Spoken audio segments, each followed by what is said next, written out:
High dear friends, cute kitchen വേൾഡിലേക്ക് എല്ലാവർക്കും സ്വാഗതം. ഓണം അടുത്തു. ഓണെന്താ തൊട്ട് മുന്നിലെത്തി കഴിഞ്ഞു. ഓണത്തിന് വേണ്ടി ഞാനൊരു സ്പെഷ്യൽ മാങ്ങാക്കറിയാണ് ഉണ്ടാക്കാൻ പോകുന്നത്. നമ്മൾ സാധാരണ ഉണ്ടാക്കുന്ന അച്ചാറിൽ നിന്ന് വ്യത്യസ്തമായിട്ടുള്ള ഈ കറി ഇടയ്ക്കൊരു വ്യത്യസ്തത നല്ലതാണല്ലേ. അപ്പോൾ ഞാൻ അതിന് വേണ്ടി 2 മാങ്ങ വെച്ചിട്ടുണ്ട്. ഒരു വലുതും ഒരു ചെറുതും വെച്ചിട്ടുണ്ട്. ഒരു 4 പച്ചമുളക്, ഒരു ചെറിയ കഷ്ണം ഇഞ്ചി, ഇത്രയുണ്ട്. മാങ്ങയുടെ അളവ് പെയിൻറ്റയിൽ വലുതും ചെറുതിരിക്കണം, ഞാൻ അങ്ങനെ എടുത്തു, അത്രയേ ഉള്ളൂ. വെച്ച മാങ്ങ ഒരേ കറക്റ്റ് വലുപ്പം അല്ല, പല വലുപ്പത്തിൽ മുറിച്ച് വെച്ചിരിക്കുകയാണ്. ആ പച്ചമുളകും അതും ഞാൻ മുറിച്ച് വെച്ചിട്ടുണ്ട്. ഇഞ്ചിയും അതുപോലെ കൊച്ചായിട്ട് മുറിച്ച് വെച്ചിട്ടുണ്ട്. ഇനി ചെയ്യേണ്ടത് നമുക്ക് 1 സ്പൂൺ, 1 ടീസ്പൂണാണ് ഞാൻ എടുത്തത്, മല്ലിപ്പൊടി എടുത്തു.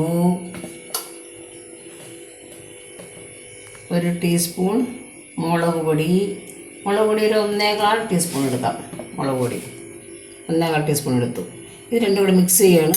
കാരണം മല്ലിപ്പൊടിക്ക് ചിലപ്പം കയ്പ്പ് കാണും.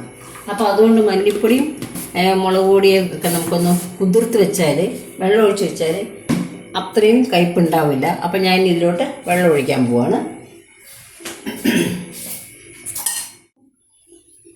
1/4 ടീസ്പൂൺ മഞ്ഞൾപ്പൊടി കൂടി ഇട്ടിട്ടുണ്ട്. നമുക്കിതിലോട്ട് നന്നായിട്ട് മിക്സ് ചെയ്യാം. എന്നിട്ട് നമുക്കിതിലോട്ട് വെള്ളം ഒഴിച്ച് കൊടുക്കാം. അങ്ങനെ വെള്ളം ഒഴിച്ചിടുമ്പം ഈ കുറച്ച് നേരം വെള്ളം ഒഴിച്ചിട്ട് കഴിഞ്ഞാൽ മല്ലിക്കൊരു കയ്പ്പ് ചുവ ചിലപ്പോൾ വരും, അതങ്ങ് മാറി കിട്ടും. മീൻ ഉണ്ടാക്കുമ്പോഴൊക്കെ നമ്മൾ അങ്ങനെ ചെയ്യുകയാണെങ്കിൽ കുറച്ചും കൂടെ നല്ലതായിട്ട് കിട്ടും. ഇത്രയും കുതിർത്ത് വെച്ചിരിക്കുകയാണ് ഞാൻ. ഇതവിടെ ഇരുന്ന് കുതിർന്നോട്ടെ, അതിനിടയ്ക്ക് നമുക്ക് ബാക്കി ജോലി ചെയ്യാം. ഈ കുതിർത്ത് വെച്ചതിലേക്ക് ഞാൻ ഒരല്പം കായ കഷ്ണമാണത്, കാണാമെന്ന് വിചാരിക്കുന്നു. ഇച്ചിരി മതി. കായപ്പൊടിയാണെങ്കിൽ ഒരു പിഞ്ച് പൊടി ഇട്ടാൽ മതി. കായം കൂടുതൽ ഇഷ്ടമാണ് ഇടാം, പക്ഷേ അതും ഈ പറഞ്ഞ പോലെ കഴിക്കും കുറച്ച് നേരം ആകുമ്പോൾ കൂടുതലായാൽ. ഈ ബാക്കി നോക്കാം നമുക്ക്. മോണാക്കി ചീനിച്ചട്ടി വെച്ചിരിക്കുകയാണ്. അതിലേക്ക് കുറച്ച് എണ്ണ ഒഴിച്ചെടുക്കാം നമുക്ക്. നല്ല എണ്ണ മതി. ഇനി നമുക്കതിലേക്ക് 2 ഉലുവ ഇട്ട് കൊടുക്കാം. ഞാൻ കടുകിടുന്നില്ല, ഉലുവ മാത്രമേ ഇടുന്നുള്ളൂ.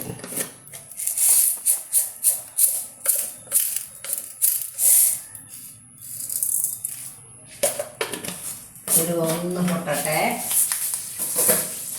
എന്ന് പറഞ്ഞാൽ നമ്മൾ ഒട്ടണ ഉലുവ അങ്ങോട്ട് പൊട്ടി.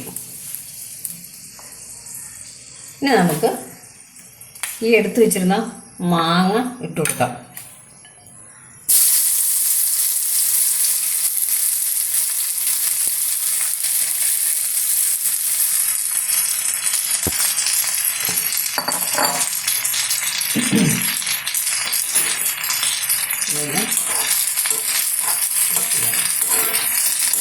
നമുക്ക് ഉപ്പ് ഇതിലോട്ട് ഇട്ട് കൊടുക്കാം.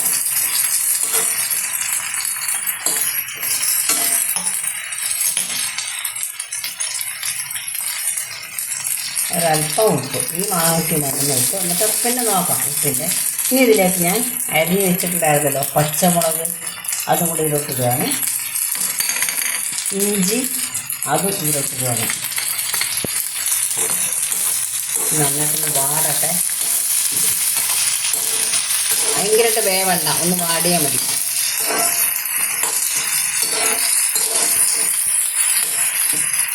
മതിയാവും, കണ്ട് ഇത്രയും മതി. അതിന് വാടിയാൽ മാത്രം മതി. ഇനി നമ്മൾ ഇതിനകത്തോട്ട് കുതിർത്ത് വെച്ചിരുന്നല്ലോ മല്ലി, മുളക് പൊടി, മഞ്ഞൾപ്പൊടി, ഒരല്പം കായം, അതെല്ലാം കൂടെ ഇതിലോട്ട് ഇടുകയാണ്.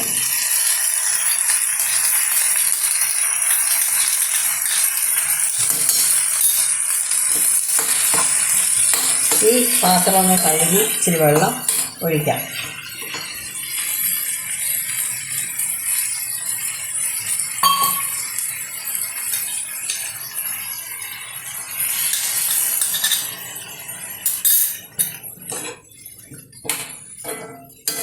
ഒന്ന് ചെറുതായിട്ടൊന്ന് ചൂടായി വരട്ടെ. ആവശ്യത്തിനുള്ള കറിവേപ്പില നമുക്ക് ഇട്ട് കൊടുക്കാം. കറിവേപ്പില കൂടിയെന്ന് വെച്ചാൽ കുഴപ്പമൊന്നുമില്ല, ഇത്ര മതി, ഓവറായാലൊന്നുമില്ല. ഇനി നമുക്ക് 1 ടീസ്പൂൺ ശർക്കര ഞാൻ എടുത്ത് വെച്ചിട്ട് ചിരണ്ടി വെച്ചിരിക്കുക ശർക്കര. ഇത് 1 ടീസ്പൂണാണ് കാണും. അതും കൂടെ ഇടുകയാണ്.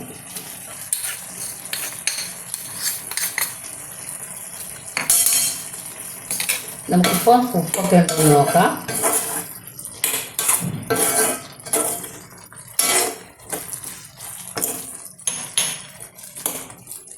നോക്കിക്കോട്ടെ ഉപ്പുണ്ടാണ്.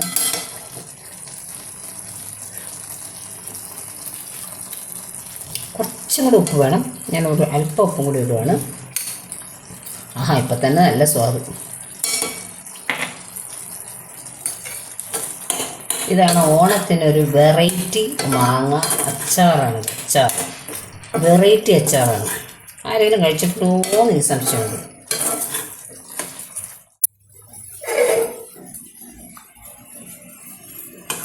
നമുക്ക് ഡിഷിലോട്ട് മാറ്റാം.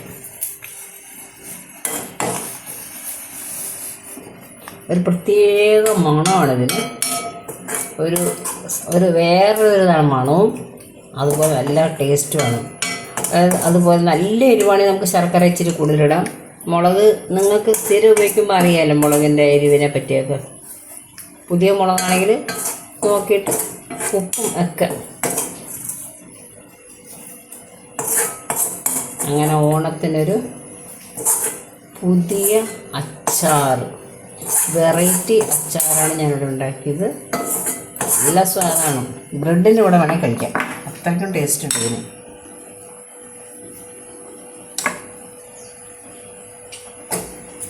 എല്ലാവർക്കും ഇഷ്ടപ്പെട്ടു എന്ന് വിചാരിക്കുന്നു. എല്ലാവരും ട്രൈ ചെയ്യുക.